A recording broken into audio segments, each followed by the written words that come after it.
Positioning के बारे में जब भी हम पढ़ने की और समझने की कोशिश करते हैं तो उसमें एक टर्म आती है जो आपने मैनेजमेंट में बखूबी पढ़ी होगी, जिसका नाम है परसेप्चुअल मैपिंग, जिसका दूसरा नाम है मार्केट मैपिंग। जी हाँ, देखो परसेप्चुअल मैपिंग और जो मार्केट मैपिंग है एक ही चीज़ है जो हम मार्केटिंग में पढ़ते हैं। जब भी हम किसी भी ब्रांड को पब्लिक की नज़रों में, उनके दिमाग में उनकी छाप छोड़ने की कोशिश करते हैं, इस तरीके से उनके एड्स बनाते हैं कि बस आप एक बार इश्तेहार या एक बार बस वो ऐड देख लें या सुन भर लें तो आप उस प्रोडक्ट को या उस सर्विस को लेने के लिए इतना ज़्यादा बाध्य हो जाए कि आप अपने आप को रोक ही ना पाए। देखो पोजीशनिंग पे बहुत ज़्यादा पूरी दुनिया पे पैसा खर्च हो रहा है, सिर्फ और सिर्फ भारत की बात नहीं है। कई कई कंपनियां जो हैं वो तो इतना ज़्यादा पोजीशनिंग में पैसा खर्च कर रही हैं, इतने बड़े बड़े ब्रांड्स को उन्होंने बना दिया है कि उनका जब एड्स बनते हैं तो उसमें इतने करोड़ों और पता नहीं कितने कितने अरबों खरबों रुपए खर्च किए जा रहे हैं, जितना तो किसी प्रोडक्ट के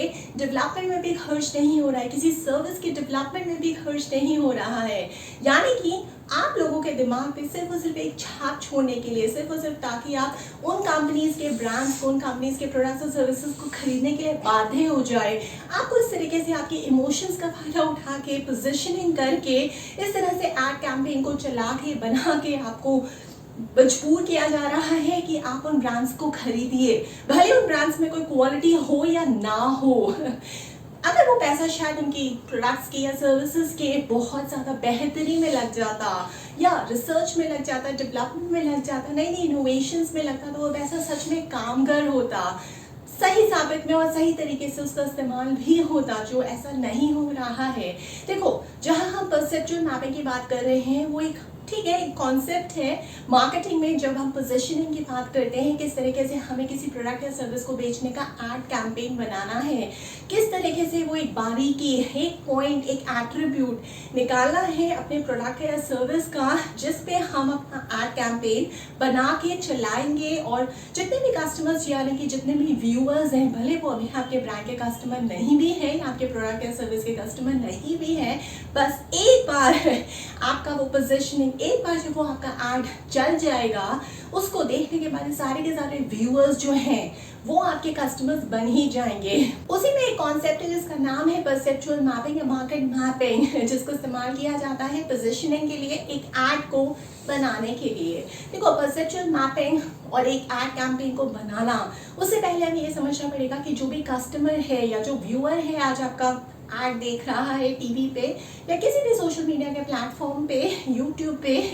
या कहीं पे भी, वो जो आपका व्यूअर, आप कस्टमर कैसे बन रहा है, वो सबसे बड़ी बात इसमें समझने की ये है पोजीशनिंग में, पोजीशनिंग से भी पहले कि सेगमेंटेशन हमने पढ़ा है, एक स्टेप होता है, टारगेटिंग हमने पढ़ा है, दूसरा स्टेप होता है और फिर बाद में पोजीशनिंग। इनको वैसे हम तीनों को मिला के पढ़ते हैं जब भी हम मैनेजमेंट में पढ़ते हैं, सेगमेंटेशन, टारगेटिंग और फिर पोजीशनिंग, STP जिसे हम शॉर्ट फॉर्म में बोलते हैं। देखो, सबसे पहले तो ये समझ लो, सेगमेंटेशन सिर्फ एक अलग अपने आप में इंडिपेंडेंट चीज नहीं है, टारगेटिंग भी इसी तरीके से अपने आप में अलग है, इंडिपेंडेंट चीज नहीं है, पोजीशनिंग भी अपने आप में एक इंडिपेंडेंट और एक अलग चीज नहीं है। अब मैंने ये क्यों बोला कि सेगमेंटेशन, टारगेटिंग और पोजीशनिंग, जिसे तीनों को मिला के STP शॉर्ट में बोला जाता है, ये तीनों अलग अलग चीजें क्यों नहीं है? देखो, बात तो ये है कि कॉन्सेप्ट ये अलग अलग है, सेगमेंटेशन में कुछ अलग किया जाता है, टारगेटिंग में कुछ अलग किया जाता है, पोजीशनिंग में कुछ अलग किया जाता है, लेकिन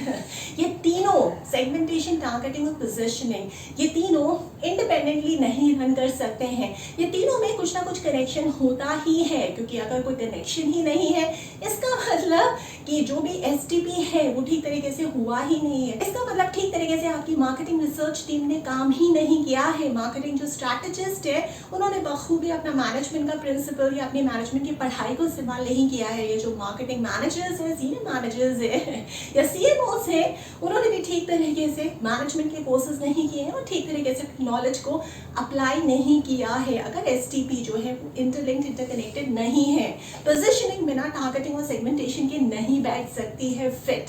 टारगेटिंग बिना सेगमेंटेशन के नहीं हो सकती है। अब टारगेटिंग और पोजीशनिंग सही तरीके से करने के लिए सबसे पहला स्टेप सेगमेंटेशन सही तरीके से होना चाहिए। देखो, जो व्यूअर है,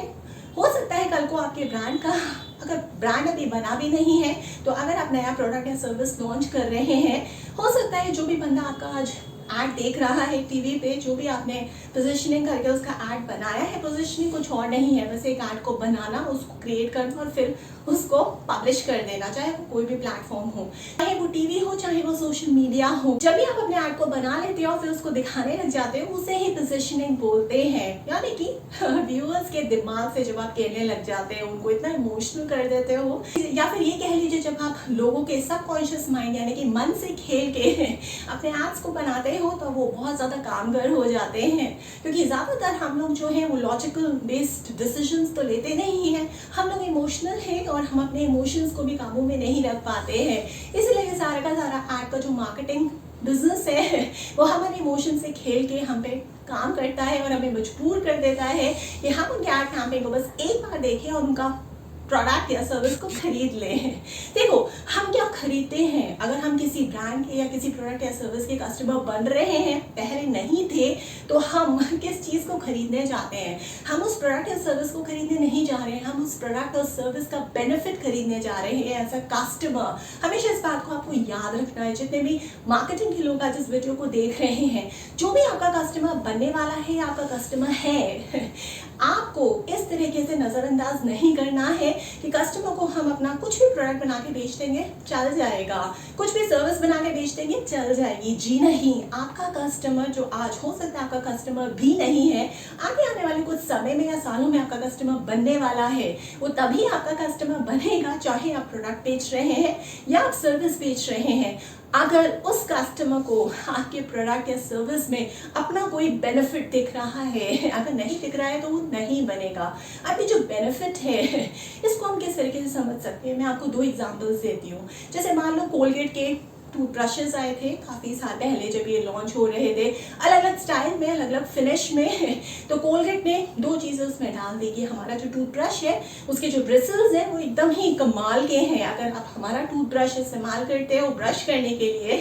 तो उसका जो स्टॉक है वो रोटेट भी होता है, जो बाकी ब्रशेस में नहीं था। तो यहाँ पे जब कस्टमर ने देखा कि मुझे ब्रिसल्स जो है बहुत कमाल के मिल रहे हैं, तो सिर्फ और सिर्फ कोलगेट दे रहा है, बहुत ही उम्दा किस्म के ब्रिसल्स है, प्लस जो इनका टूथब्रश का स्टॉक है वो भी रोटेट हो रहा है, जो बाकी मुझे किसी टूथपेस्ट में नहीं मिल रहा है। तो यहाँ पे जब ये 2 बेनिफिट्स कस्टमर्स ने देखे, या जो व्यूअर्स पहले कोलगेट का टूथब्रश नहीं खरीदते थे, जब उन्होंने ऐसा ऐड देखा कि अरे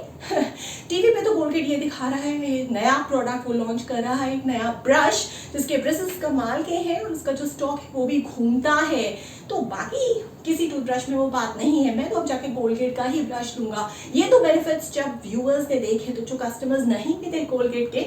टूथब्रश के, वो आप इस प्रोडक्ट के यानी कि कोलगेट टूथब्रश के कस्टमर्स बन गए। इसी तरीके से अगर हम डिटर्जेंट पाउडर्स की बात करते हैं, जिससे हम कपड़े धोते हैं, जैसे सर्फ है, ये टाइड है, ये सारे जो प्रोडक्ट्स हैं, ये प्रोडक्ट्स नहीं बिके, इनके बेनिफिट्स बिके। क्या बेनिफिट्स? जैसे बच्चों के लिए क्या बेनिफिट है टाइड या सर्फ का कि ठीक है वो स्टेन को रिमूव कर देते हैं, यानी कि कुछ भी दाग धब्बे हैं, ये बच्चों के लिए बेनिफिट निकल के आया, पहला। दूसरा बेनिफिट लेडीज के लिए है कि हाँ, उन्हें कपड़े जो है वो एकदम चमकदार चाहिए, कि उनके बच्चे जो है वो चमकते हुए कपड़े पहने सके, में कोई भी जरा सी भी कमी ना हो, ताकि स्कूल के यूनिफॉर्म भी एकदम चमके, उनके बच्चे एकदम आउटस्टैंडिंग लगे, स्कूल में भी उन्हें उनके बच्चों को कॉम्प्लीमेंट मिले। तो इस तरीके के 2 बेनिफिट्स जो हैं वो कंपनियों ने निकाले, या एक बेनिफिट भी आप निकाल सकते हो जो बाकी कंपेटिटर्स ने नहीं निकाला है, आइडेंटिफाई नहीं किया है। उसी बेनिफिट को उठा के आप सेगमेंटेशन से निकालोगे, फिर टारगेट करोगे और फिर पोजीशनिंग के थ्रू फाइनली उस बेनिफिट को कन्वर्ट कर दोगे और अपने ऐड पे दिखा दोगे।